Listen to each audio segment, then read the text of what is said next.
নোংরা করবে আর আমরা মশার কামড় খাবো? এই, তোরা সবাই ভালো আছিস? হ্যাঁ ভালো আছি। শোন, আমার মাথায় একটা বুদ্ধি এসেছে। এক কাজ করি, কি কাজ? আমরা সবাই মিলে এলাকাটা পরিষ্কার করি। তাহলে বৃষ্টির পানি জমবে না। বৃষ্টির পানি না জমলে মশাও হবে না। আমি আগে যে স্কুলে পড়তাম, আমরা সবাই মিলে স্কুলের চারপাশ পরিষ্কার রাখতাম। মাসে একবার আমাদের আর মশাও কামড়াতো না। খুব ভালো, চল তাহলে আমরাও করব। কবে করব? কাল? হতে পারে, আগে সবাই বাড়িতে জানাই। ঠিক আছে। হ্যাঁ, আমাদের সবারই বাসায় আগে জানানো উচিত।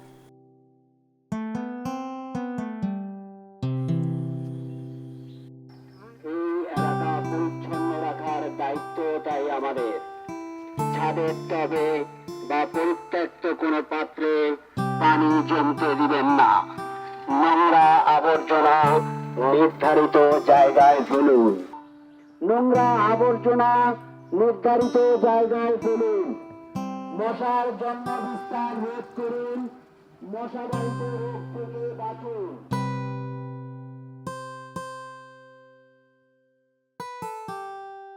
ছাদের টবে বা পরিত্যক্ত কোনো পাত্রে পানি জমতে দিবেন না। নোংরা আবর্জনা নির্ধারিত জায়গায় ফেলুন। মশার জন্ম বিস্তার রোধ করুন। মশাবাহিত রোগ থেকে বাঁচুন। এলাকাবাসী, এই এলাকা আমার আপনার সবার। ওই তো বাবা, চল বাবাকে গিয়ে বলি।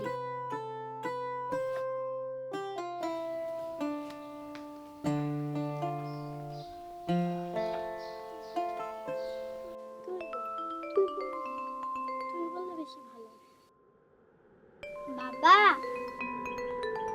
মা, বাবা জানো, আজ মাইকে বলছে আমরা যেন বাড়ির চারপাশ পরিষ্কার পরিচ্ছন্ন রাখি। খুবই ভালো কথা, সেটাই তো উচিত না?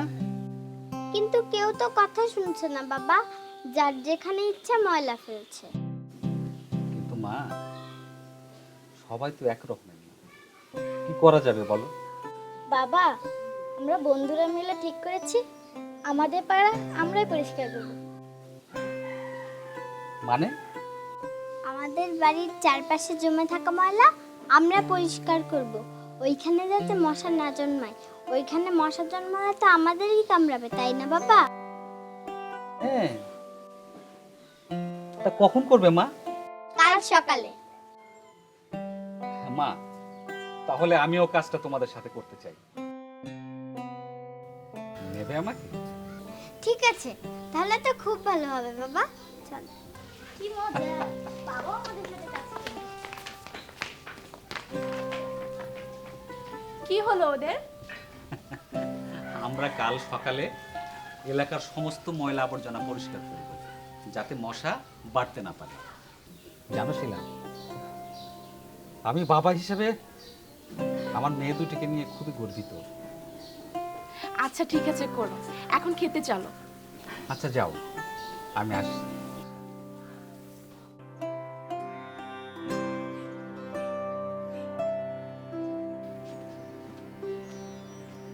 রহমান ভাই, বাড়ি আছেন? আরে খান স্যার, এই যে এদিকে ও, আসেন। আছেন কেমন? জি ভালো আছি, প্লিজ বসেন। আচ্ছা।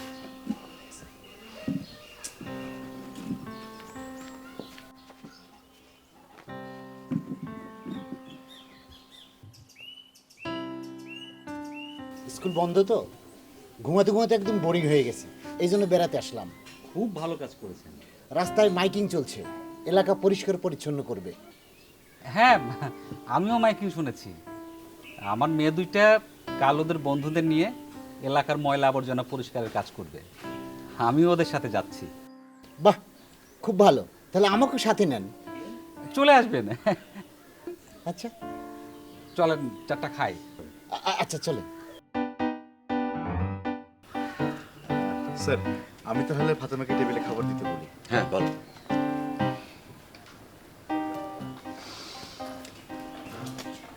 আপনার জন্য পুরো বাঙালি খাবার দাবার রান্না করতে বলেছি, জানি না খেতে পারবেন কিনা। একদম ভাববেন না, খাদ্য অখাদ্য সব খাবার অভ্যেস আছে। অখাদ্য? অখাদ্য বলতে এক দেশের খাদ্য আরেক দেশের অখাদ্য। শুধু দেশি বা বলি কেন, এক জাতির খাদ্য আরেক জাতির কাছে অখাদ্য হয়ে যায়। যেমন আমাদের বাংলাদেশে আদিবাসী আছে, এই আদিবাসীদের অনেক খাদ্যই আমাদের কাছে অখাদ্য, কিন্তু আমি খেয়েছি।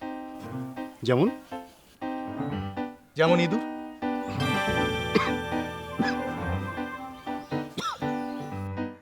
সাপ, ব্যাং, শামুকও খেয়েছি।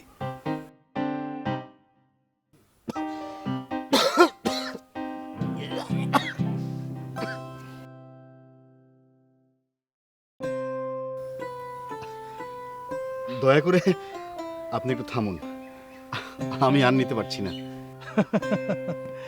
আরো এমন সব অদ্ভুত অদ্ভুত খাদ্য খাবার অভ্যেস আছে আমার, যা শুনলে আপনার নির্ঘাত বদহজম হয়ে যাবে। যেটুকু বলেছেন সেটুকু আগে হজম করিনি, আপনাকে আর বলতে হবে না। এগুলো খেলেন কি শখ করে? শখ?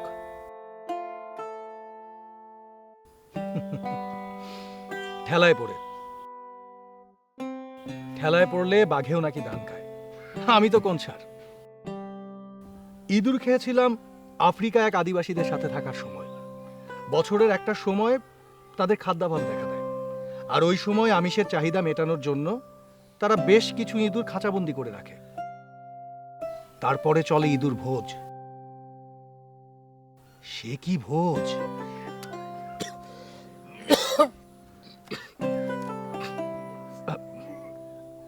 আমি দুঃখিত ইলিয়াস ভাই, আর বলছি না।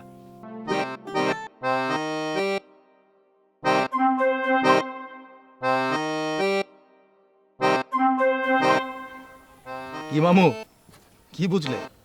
সব বুঝেছি। আপনার কোনো অসুবিধা হচ্ছে না তো মুস্তফা ভাই? না না না, আমার কোনো অসুবিধা হচ্ছে না। কি বিচিত্র অভিজ্ঞতা আপনার। আমি সম্ভবত আজকে খেতেই পারবো না। আমি খুবই লজ্জিত ইলিয়াস ভাই। না না না, লজ্জা পাবার কিছু নেই, আমি এমনিতেও এখন খেতাম না। স্যার আমি একটু অফিসে যাচ্ছি। কি বলছো ইলিয়াস, খেয়ে যাবেন আমাদের সাথে? না না স্যার, আমি সন্ধ্যায় আবার আসবো স্যার। আর খেয়ে যাও। না স্যার, আমি সন্ধ্যায় আবার আসি, এখন যাই। আচ্ছা ঠিক আছে, যাও। আসি। কিন্তু ঠিক আছে, চলুন আমরা ভেতরে যাই, খেয়ে নিই। কিন্তু ও ঠিক আছে, ও আরেকবার এসে খেয়ে যাবে। আসুন। চলো চলো।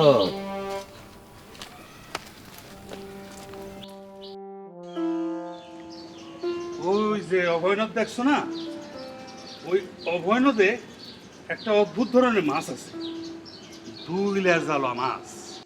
2টা লেজ? ও, ওই মাছের পেটের ভেতর নাকি জাদুকরের জীবন লুকানো আছে।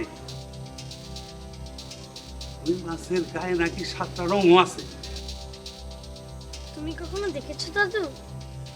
না, আমি দেখি নাই, অনেক মানুষ দেখছে, তাগো মুখ থেকে শুনছি। জাদুকরটা শয়তান তৈরি করে কেন দাদু? ভয় দেখানোর জন্য। সে চায় সব মানুষ তারে ভয় পাক, তাকে মান্য করুক, বিপদে পইরা তারা যেন তার কাছে জীবন ভিক্ষা চায়। জাদুকরটার বাড়িতে আর কে থাকে দাদু? তার 2জন চাকর আছে, তারাই তার সেবা যত্ন করে। তাকেও বয়সও নাকি অনেক। শুনছি তারাও নাকি আমার মতো উঁচা লম্বা মানুষ আছে। জাদুকর জাদু দিয়া তাগরে বামুন বানায় রাখছে। তাই? কেন? তা তো জানি না দাদু, তয় ওই 2 বেটারে আমি লম্বা দেখছি। আচ্ছা দাদু, ওই বাড়ির মধ্যে তুমি কখনো গিয়েছো? না, ওর দাদু ওই দিকে কোনোদিন যায়ও না। ছোটবেলায় আমার এক দোস্ত ওই বাড়িতে গেছিল, এরা আয়ে কোনোদিন কথা কইতে পারেনি। এর কিছুদিন পরে গেল মরে। মরেই গেল? হ, শোনো দাদু, ওই বাড়ির আশপাশ দিয়ে কোনো কোনোদিন যায় না কিন্তু, ঠিক আছে? আচ্ছা, ঠিক আছে।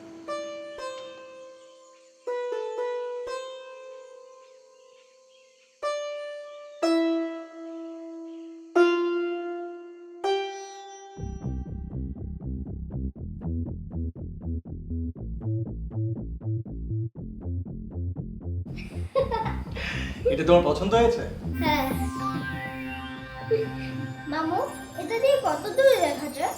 অনেক দূর। এটা হচ্ছে সমুদ্রের নাবিকদের দূরবীন, আমাকে একজন দিয়েছিল, আর এটা এখন থেকে তোমার। ধন্যবাদ মামু।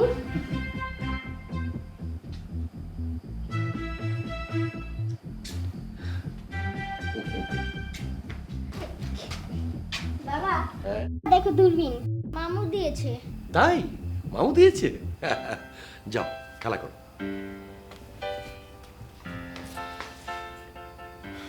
আপনি আপনার বোনের সাথে দেখা করেছেন? না, দেখা করবো না বলেই ভাবছি। কেন দেখা করবেন না কেন? আসলে আমার মনের কোণে আনিবুর একটা ছবি আছে, খুব সুন্দর একটা ছবি। সেই 20 বছর আগে সারাক্ষণ হেসে খেলে বেড়ানো প্রাণবন্ত একটা ছবি। এখনকার ছবিটা আমি আর দেখতে চাই না, আমার ভালো লাগবে না।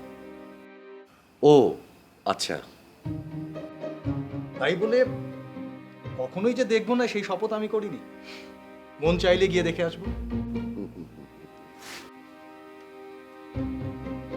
আনুপুর একটা অলৌকিক শক্তি ছিল জানেন,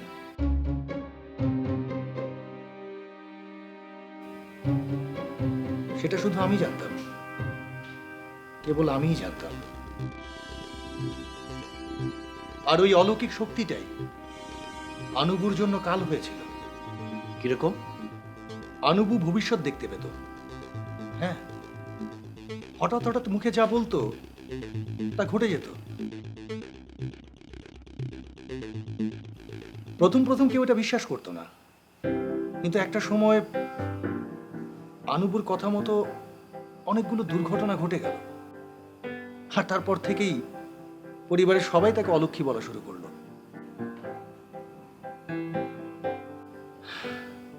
এরপর বাড়ির সবাই মিলেই তার মুখ বন্ধ করাটাই জরুরি বলে মনে করলো। বাবা বাবা জানো, এই দূরবীন দিয়ে না পাখি খুব কাছে আর অনেক বড় দেখা যায়। তাই? ওরে শুনো বাবা, অনেক বড় দেখেছে। মোস্তফা ভাই, আপনার নিকট আমার একটা আবেদন আছে। জি বলুন। আমি একদিনের জন্য অর্ককে আমার সাথে রাখতে চাই। তার মানে হোটেলে? জি। তার চেয়ে আপনি এক কাজ করুন না, আপনি হোটেল ছেড়ে দিয়ে এসে আমাদের এখানে একদিনের অতিথি হয়ে যান। হ্যাঁ মামু, আমাদের এখানে এসে পড়ো না। আচ্ছা ঠিক আছে, তাহলে তো আপনার সঙ্গটা আমার জন্য একটা বোনাস হয়ে গেল। আপনি কি তাহলে আজই চলে আসবেন? আজই? দেখি। চা হবে নাকি? হ্যাঁ, মন্দ হয় না। এই ফাতেমার মা, আমাদের দুজনের জন্য 2 কাপ চা দিয়ে যাও না। বল, তোরা কি চালান করতে চাচ্ছিস? আমি কিছু জানি না স্যার, আমার ছাইরে দেন স্যার, আমি ওই সব কাম ছাইরে দিই স্যার। ভালো কথা, যারা করছে তাদের নাম বল। বিশ্বাস করেন স্যার, বিশ্বাস করেন আমি কিছু জানি না, আমি ওই কাম ছাইরে দিই স্যার অনেক দিন আগে। আমি কিছু জানি না স্যার, আমি কিভাবে নাম জানি না স্যার, আমি কাউরে চিনি না স্যার। সব চোরই একই কথা বলে, তবে তুই যদি সত্যি কথা বলিস তাহলে তোকে সত্যি সত্যি ছেড়ে দেব, আর না বললে কি হবে সেটা তো তুই জানিসই। সত্যি কথা বল, এরপরে কিন্তু মুখে আর কোনো কথা হবে না, কথা হবে ডান্ডায়। বল! এই এই এটা লকা পেট জান জান। স্যার স্যার স্যার আমি চুরি করে নাই স্যার, স্যার আমি চুরি করে নাই স্যার, স্যার। আচ্ছা বলেন, কি জন্য বলছিলেন?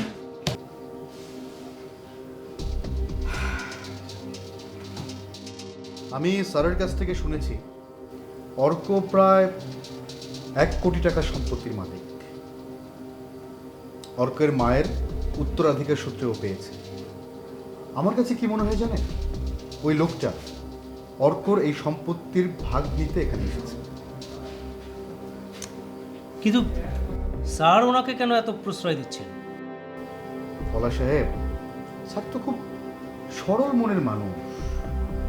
আসলে এই সময়ে স্যারকে ছেড়ে আমারও অন্য কোনো জায়গায় যেতে ইচ্ছে করছে না, কিন্তু অর্কর মায়ের কাছ থেকে ওই লোকটা সম্পর্কিত তথ্য আমাকে জানতে হবে। আচ্ছা, আপনি আমাকে এ ব্যাপারে কোনো সহযোগিতা করতে পারবেন? মনে হয় পারবো। ওখানকার কারা প্রধান হাফিজ স্যার আমাকে খুব স্নেহ করেন। ওনার কাছে আবদার করলে উনি আমার আবদার ফেলতে পারবেন না। দেখি আজই আমি স্যারের সাথে কথা বলবো। খুবই ভালো হয়। আমি তাহলে এখন উঠি, স্যারের বাড়ির দিকেই যাব। ঠিক আছে, সময় পেলে আমিও একবার ঘুরে আসবো, ওনার সাথে পরিচিত হওয়া যাবে। ঠিক আছে, আসছি তাহলে। জি।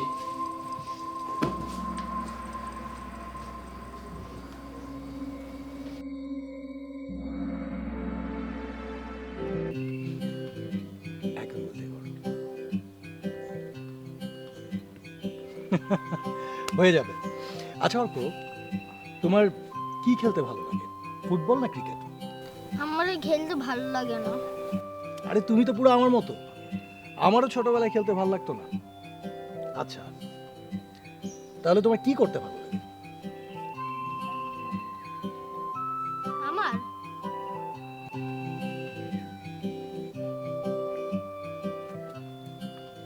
তোমার মতন পালাতে ইচ্ছে করে। আমার না খুব দেখতে ইচ্ছে করছে। একদিন যাবি? মাথা খারাপ হয়েছে তোদের? আমি তোদের সাথে নেই। থাক।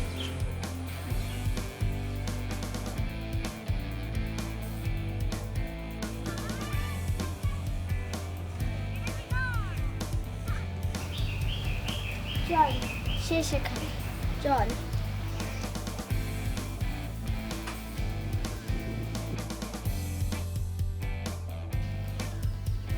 তোরা দাঁড়া।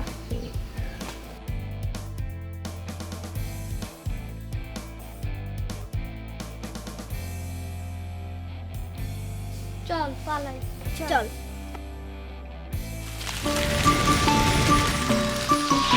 দুরন্ত। ফেসবুকে ফলো করো এবং ইউটিউবে সাবস্ক্রাইব করো দুরন্ত টিভি।